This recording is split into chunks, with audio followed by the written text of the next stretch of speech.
কিন্তু এখানে ঘোষণা দিয়ে তারা এই 18 জন তারা জামাত সমর্থিত এটা বলতেছে।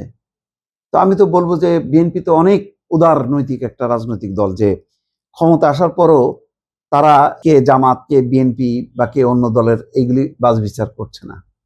এত উদার দল, এটা তো যদি এই 18 জন পদত্যাগ না করতো, তাহলে আমি মনে করতাম যে সরকার পরিবর্তন হয়েছে, অ্যাটর্নি জেনারেলের অফিস সহ অন্যান্য সচিবালয় থেকে শুরু করে সব জায়গায় এখন যারা গুরুত্বপূর্ণ পদে থাকবেন তারা বোধহয় সব হয় বিএনপি সমর্থিত, না হয় তারা নিরীহ পেশাদার লোকজন। তো এখন দেখা যাচ্ছে যে না, জামাতও আছে। এই খবরটা দেখে আমার কাছে মনে হলো যে তাহলে এই অ্যাটর্নি জেনারেলের অফিসের মতনই সকল প্রশাসন, সকল মন্ত্রণালয়, দপ্তর, সব জায়গায় বোধহয় চিত্রটা এরকমই। ভালো এইটা। এখানে কি ঘটনা? জুলাই চার্টার বাস্তবায়ন, বিচার বিভাগের স্বাধীনতা এবং বিচারক নিয়োগ সংক্রান্ত বিষয়ে সরকারের সঙ্গে তাদের মতপার্থক্যের কারণে তারা পদত্যাগ করছে। তো অন্যান্য জায়গায় কি হবে? তো অন্যান্য জায়গায় মতপার্থক্য নেই, অন্যান্য দপ্তরে যারা আছে।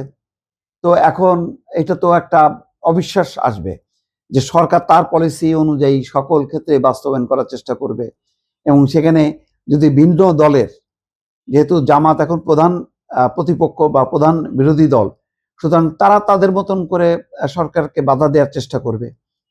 এই পরিস্থিতিটা তৈরি হবে কিনা, এটা মনে করার যথেষ্ট কারণ আছে কিনা। কারণ অ্যাটর্নি জেনারেল অফিসটা অনেক গুরুত্বপূর্ণ কাজ করে, সরকারের অনেকগুলো পলিসি তারা মেনটেন করে, যে যে কোনো একটা মামলাকে তারা কিভাবে ফাইট করবে, কিভাবে কি করবে, তথ্যের অনেক বিষয় আছে। তো সেইগুলি যদি ভিন্ন দল থাকে সেখানে, সেগুলি তো ফাঁস হবে, সেগুলি তো সরকারের যে আইনগতভাবে লড়াই করার যে কৌশল, সে কৌশল তো তারা ভণ্ডুল করে দেবে।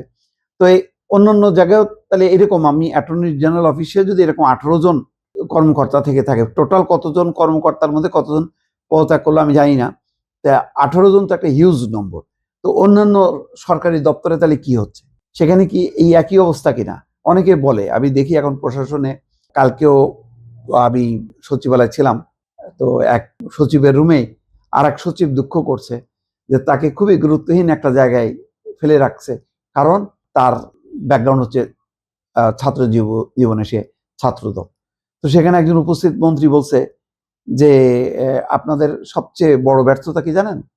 আপনারা ওই যে ছাত্র দল করে আসছেন, এটা যদি না করতেন তাহলে ভালো জায়গায় পোস্টিং পেতেন। তো এখন তো দেখা যাচ্ছে তাই, আজকের এই খবর দেখে ওটার সাথে যখন মিলাই, তাহলে মনে হচ্ছে যে তাই, যে বিএনপির যারা কর্মকর্তা আছে, বিএনপি সমর্থক যারা, যাদের একসময়ের ব্যাকগ্রাউন্ড ছাত্রদল, যারা নির্যাতিত নিপীড়িত হয়েছে, গত 15 বছরে প্রশাসনে কোনো রকমে তারা টিকে আছে, তো তারা এখন সেই খারাপ অবস্থার মধ্যেই আছে। বরং ভালো ভালো জায়গাগুলোতে পোস্টিং করা, সেটা তো আমরা ইউনূস সরকারের সময় দেখলাম যে কামড়াকামড়ি। তার মধ্যে দেখা গেল যে স্বাস্থ্য, শিক্ষা সহ গুরুত্বপূর্ণ জায়গাগুলোতে জামাতের সমর্থক কর্মকর্তারা আগায় আছে। তো 5 তারিখের রাজনৈতিক পট পরিবর্তনের পরেও এইরকম দৃশ্য, যে এক অ্যাটর্নি জেনারেলের একটা অফিস থেকেই 18 জন পদত্যাগ করছে। তাহলে বাকি সরকারি সংস্থা, অধিদপ্তর, পরিদপ্তর, মন্ত্রণালয়, এগুলির কি অবস্থা? এটা আমার একটা কৌতূহল।